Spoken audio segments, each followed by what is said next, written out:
Hello everybody, I'm back. As I said, I would be to do another unboxing and have a look at the special edition version of Heart of the Swarm for Starcraft 2, which I got recently because it was for a very, very good price online. So I was like, yeah, why not? I mean, I already own the game, but I have found someone to actually buy the game off me, so I'll be able to get it a little cheaper, technically, for the stuff I really want on the inside here. So, you know, we did the Wings of Liberty. Let's just crack into the Heart of the Swarm and see what we have on the inside here, and if it's worth picking up, shall we? Let's get to it. Okay guys, so here is the box for Heart of the Swarm. Similar idea, similar style to the Wings of Liberty set, with a little bit differences here. You know, it's a lot darker, a lot more grim with bits of purple here and there, but the same aesthetic overall, with also the Zerg symbol on there to boot, which is good, so you know which game it is. Again, there's not a lot of differences around the back. It's just a lot more, I don't know, rusty looking, a lot more grungy. And again, it just has some of these purple kind of cuts into the metal and stuff, and it's on the top as well. It's a nice little feature. I don't know, it doesn't feel super Zergy to me. You know, I would have liked to have maybe seen, I don't know, a bit of the creep here kind of creeping up here, if you would. You know, a bit more of that purple and stuff, just to give a bit more of that feel. But we have the digital content, once again, a lot heavier in this edition than the previous one. So let's just focus here. For StarCraft 2, we have some new portraits and a new skin for an Ultralisk. That's good. A World of Warcraft pet Baneling, which is pretty cute. And some wings and a banner sigil for Diablo 3. Again, not my cup of tea, but there you go. I guess it's there for those that really want it and desire digital content. Now, let's open up this box and see what the content of the actual edition is, shall we? And once again, it opens up just like a sci-fi door. But this time reveals a lot more purple and Zergy goodness, I guess. We have the game DVD and Blu-ray first off. We have the actual game DVD, the making of was the first one, of course. We have the original soundtrack for Heart of the Swarm. Shocker. A mouse mat, which wasn't in the last one, but seems a bit strange, and it seems to be a staple of Blizzard's special editions for expansions. And we have the art book as well, which is boss, because I love that art book. As I mentioned, when you open it up, you get a lot more of this Zergy detail, but still doesn't quite hit enough Zerginess for me. It's nice, though. It is nice that it is different from the Wings of Liberty, with all this kind of, again, just, I don't know, grungy purple stuff, but I don't know. It looks nice when you put them next to each other, at least. So we'll first have a look at the behind-the-scenes DVD and Blu-ray. It's good that we've got both Blu-ray and DVD this time around.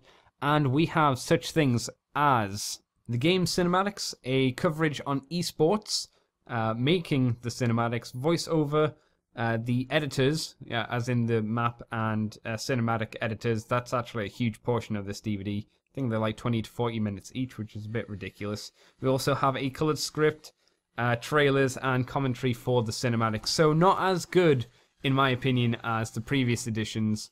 But there you go. I guess this is... Otherwise, it'd be just covering old ground. But it's okay. It's just so much of that, you know, tutorial stuff, which I don't think is desperately interesting. But there you go. We also have the mouse mat here for Heart of the Swarm. Not the most... Again, Zergy of things. It's not desperately thick for a mouse mat, but maybe they don't have to be these days. The image is quite nice, but I would have liked maybe a bit more of a focus on Karrigan or something like this. This seems more like the humans fighting off the Zerg rather than a full-on Zerg thing. I don't know. It's not for me. And of course we have the original soundtrack this time around, with obviously different titles and different bits of music, but more appropriate for Heart of the Swarm.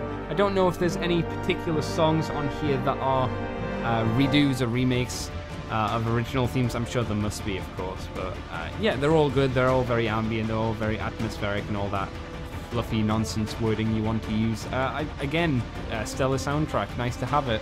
And last up we have the big art book, this time with no dust cover. It's got a bit of a glossy look to it, and again raised textures, and Karrigan's a bit more of a raised thing here, which is kind of nice. I actually prefer this to the dust cover, in all honesty.